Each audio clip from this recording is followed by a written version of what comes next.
What's up guys? Instead of a normal review of the 6-0 Infinity, today I'm actually going to be doing a comparison between it and the original Double Black Diamond, since I think this is what people are going to be comparing it to the most. While there are similarities between these paddles, I do think they have different target audiences, and one of them may be better or worse for you. So let's check it out. So first, let's start off with what makes the Infinity different to begin with. If you don't already know what it is, it's basically a Double Black Diamond turned into an edgeless paddles.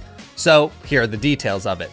The price is $220, which is a $40 increase over the original Double Black Diamond.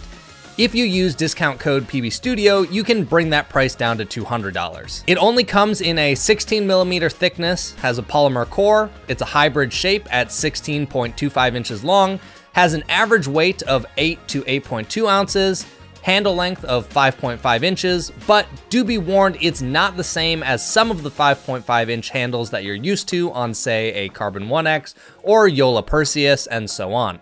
This isn't because 6-0 measures wrong, it's just because most of the industry seems to measure kind of oddly, because on something like a Carbon 1X, it actually plays more like a 6-inch handle than it does a 5.5 inch. I can fit two hands on the Infinity without much issue, but I also have average sized hands. If a two-handed backhand is important to you, just keep that in mind if you're coming from one of those other paddles that advertise as 5.5 inches, because there's a lot more space on something like a Carbon 1X handle than there is on the Infinity. The website lists a 4.25 inch grip circumference, but all the ones that have been sent out so far appear to be roughly 4.5 inches. It seems that the factory may have applied a thicker handle insert, and this was not intentional. It sounds like the next batch of Infinities will have the proper 4.25 inch grip circumference though, so by the time you see this, it's very possible that all the ones that are shipping will have the proper grip size. Finally, it has a twist weight of around 5.9 to 6.1. My first Infinity was 6.1 and the second one was 5.9. The swing weight is between 110 and 112, and the RPM is 1999, and all 6-0 paddles come with a 6-month warranty. Now that you know the specs of the Infinity, you should be aware that edgeless paddles come with pros and cons compared to paddles with edge guards. The first benefit of edgeless paddles is they are usually faster to swing because they don't have the heavy edge guard wrapping the entire paddle. The second thing, which really isn't performance related, is that they look cleaner. If you look at the Infinity, it is a really awesome looking paddle. Now on that note, the first con is that it's much easier to make an edgeless paddle look bad after you've scraped it up a bunch. I would highly recommend that you buy protective edge tape for any edgeless paddle that you use. I personally like using the Pickleball Effect edge tape. It's very clean, feels great, and you can buy it from Amazon. I'll leave a link down in the description. And in fact, you can see a chip on my Infinity because when we were filming the B-roll of this paddle, it was standing up on the ground and fell onto the concrete, and this chipped the face. And keep in mind, this was a very small fall and not with a lot of force. It was literally just standing on concrete and then tipped over and landed on the face. Now, if that can happen on that small of a fall, it makes me wonder what the paddle's going to look like after you've played a bunch of games and you've scraped it on the ground. This is why I would highly recommend you put some edge tape on this, because it will probably help prevent that issue to begin with. The second con is that edgeless paddles almost always have a worse sweet spot than paddles with an edge guard. This is because an edge guard adds weight to the perimeter, which increases the twist weight. So taking away that weight can impact the paddle's performance. Essentially, you're gonna trade some of your sweet spot for faster hand speed. So keep that in mind when deciding if the Infinity is the right paddle for you. The biggest difference between the Infinity and the original Double Black Diamond is in their power and control levels, with the Infinity being much more control oriented than the Double Black Diamond. With all the power paddles out on the market today, I think the original Double Black Diamond has moved into more of an all-court paddle. It still has good power and pop, but it's not at the levels of the Gearbox Pro Power, the Pro Kenix Black Ace, the new Annalee Waters 12.7mm, and several other power-focused paddles on the market. With the Infinity, it plays much more like a control paddle. Anything related to the soft game feels great, but I found that when I wanted to crank a serve, hit an overhead, or counter, it was considerably harder to put the ball away than what I'm used to. I'm not a big guy, and I don't personally generate a lot of my own power though. If you're someone who can generate a lot of your own power, then you probably think the Infinity's awesome because now you have the added bonus of more control. But I consistently found my serves landing mid-court when I'm used to them going much deeper with the level of effort I was putting in. Part of this is probably due to the fact that the Double Black Diamond has a higher swing weight than the Infinity does, which is helping the Double Black Diamond plow through the ball with less effort compared to the Infinity. That's not really a good or a bad thing, it's just something you need to be aware of between these two paddles. So I'm classifying the Infinity as a control paddle and the original Double Black Diamond as more of an all-court. As I mentioned earlier, the sweet spot of edgeless paddles are never as good as ones with an edge guard.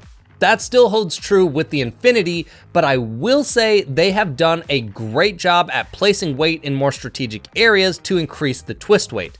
I think this is actually one of the better performing sweet spots on the market when it comes to edgeless paddles, but it's still worse than the original Double Black Diamond. Going for resets on the Infinity, I found that if I caught it on the edge, it felt worse and the ball usually didn't make it back over.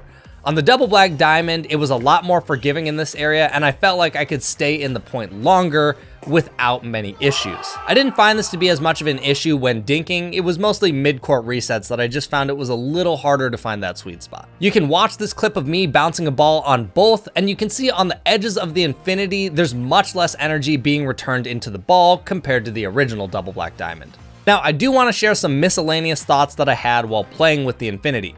The first is that if you want a 16mm paddle that has a hybrid or near elongated shape with a low swing weight, this is one of the lowest I've ever seen, and I do think that makes it a bit more unique than other paddles on the market. There are very few paddles that are hybrid or elongated 16mm and have this low of a swing weight. The only ones that I have tested that are this low are the Oya Obsidian Max, Pretion E16, Spartus Ballista, Selkirk Amped Invicta, and a few other paddles that may not be as relevant today.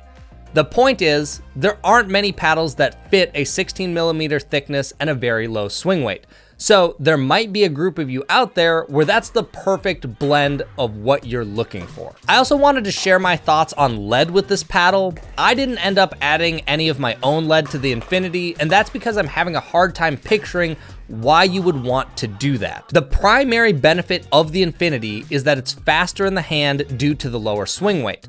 The sacrifice is the sweet spot. If you add lead tape to fix the sweet spot, you're going to increase the swing weight to levels that are similar to the original Double Black Diamond. So in my mind, adding lead feels a bit ironic when you could have spent less money and just got the original Double Black Diamond if you're going to put lead on the Infinity just to bring it back to what the old one used to be. Now, that's not to say you shouldn't add lead tape. Since the stock swing weight is lower, it does give you more options to customize the balance and weight of this paddle without it getting out of hand. On the Double Black Diamond, you're starting higher, so you have slightly less options. My biggest gripe is that by adding lead to the Infinity, you're just getting it back to the original Double Black Diamond, and then if you wanted to customize it even further, well, now you kind of had the same base as the original. While I didn't get to play with this setup, as I was writing this review, I did apply lead to the paddle so I could provide you with some numbers and help you understand this better. I took 6 grams of lead and placed them right above the bottom corners, which is one of the best places you can place lead to increase twist weight without increasing the swing weight too much. This took the paddle from a 6.1 twist weight to 6.5 and the swing weight from 110 to 113. Now, this basically brings it right back in line with the original Double Black Diamond, which was a 6.59 twist weight with a 114 swing weight. Just for fun, I tried adding 6 more grams just below those pieces of lead, and it went from a 6.5 twist weight to 6.9 and a 113 swing weight to 115. My main point is just that if you think you need the lead to fix the sweet spot, you might be better off just getting the original Double Black Diamond. In conclusion, I think that the Infinity is great if you wanted a Double Black Diamond that was more control oriented and faster in the hand. However, I would still say that for most people on the market, the Double Black Diamond is the better option.